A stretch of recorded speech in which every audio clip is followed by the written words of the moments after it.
కూడా ఒక 10-15 రోజులు నేను దాచిపెట్టానండి పాల మీద మీగడ నెయ్యి చేసుకోవడానికి. ముందుగా ఒక బౌల్లోకి అయితే కావాల్సినన్ని వాటర్ తీసుకొని పాల మీద మీగడ మొత్తం మిక్సీ పట్టుకొని కొంచెం వెన్నలాగా చేసుకున్నాను. ఆ వెన్న ముద్దలన్నీ కూడా వాటర్లో వేసుకొని కొంచెం మంచిగా 2-3 సార్లు కడగాలి. నేనైతే జస్ట్ 1 టైమే వాటర్లో వాష్ చేశాను.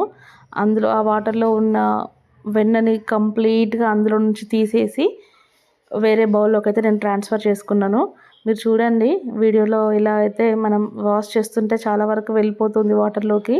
బట్ వీలైనంత వరకు వెన్నని వాటర్లో నుంచి తీసి వాటర్ రాకుండా కొంచెం గట్టిగా పిండి వేరే బౌల్లోకి అయితే ట్రాన్స్ఫర్ చేసేసుకోండి.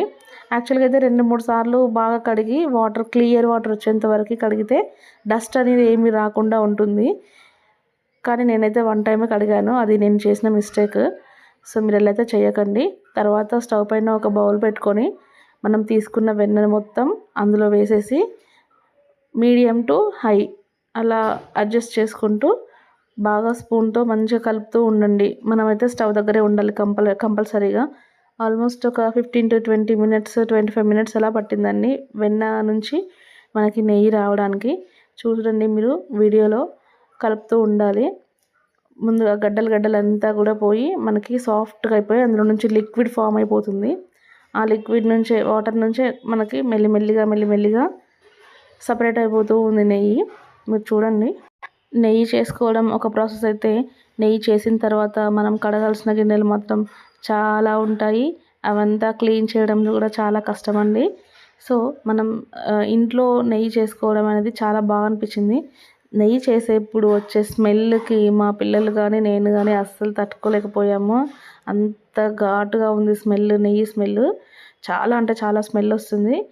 లాస్ట్కి అయితే కంప్లీట్గా మనకి తెలుస్తుందండి నెయ్యి అయ్యేటప్పుడు తెలుస్తుంది. ఎందుకంటే ఆ వెన్న ముద్దలన్నీ కూడా మనకి సపరేట్ అయిపోయి కంప్లీట్గా మాడిపోతాయి. లాస్ట్లో అయితే మీరు చూడండి బొగ్గులాగా అయిపోయింది అవి. అప్పుడు మనం ఫిల్టర్ చేసుకోవాలండి నెయ్యి. చాలా బాగుంటుంది. కంప్లీట్గా నెయ్యి ప్రిపేర్ అయిన తర్వాత వచ్చే స్మెల్ చాలా బాగుంది. ప్రిపేర్ చేసేప్పుడు వచ్చే స్మెల్ ఏమో మనం తట్టుకోలేకపోయాము. కానీ ప్రిపేర్ అయిన తర్వాత లాస్ట్లో నెయ్యి స్మెల్ చాలా బాగుంది. ఆ రోజు నేనైతే ఈవినింగ్ ప్రిపేర్ చేశాను నెయ్యి. ఆ రోజు ఈవినింగ్ కాదండి, నెక్స్ట్ డే మార్నింగ్ వరకు ఇంట్లో అంతా నెయ్యి స్మెల్లే వస్తుంది. చూస్తున్నారు కదా ఎంత మాడిపోయిందో. అప్పుడు మనం ఇలా అయిన తర్వాత ఈ కన్సిస్టెన్సీ చూడండి, వాటర్ లాగా ఆయిల్ లాగా పైకి వచ్చేస్తుంది. అప్పుడు ఇంకా కలపకండి. నేనైతే కలిపాను. యాక్చువల్గా అయితే కలపొద్దు. ఇట్లా కలుపుతూ ఉంటే మళ్ళీ అందులో మిక్స్ అయిపోతుంది. సో కలపకుండా స్టవ్ ఆఫ్ చేసేస్తే మాడిపోయిందంతా కూడా అడుగుకి చేరిపోయి నెయ్యి మొత్తం పైకి వచ్చేస్తుంది. చూడండి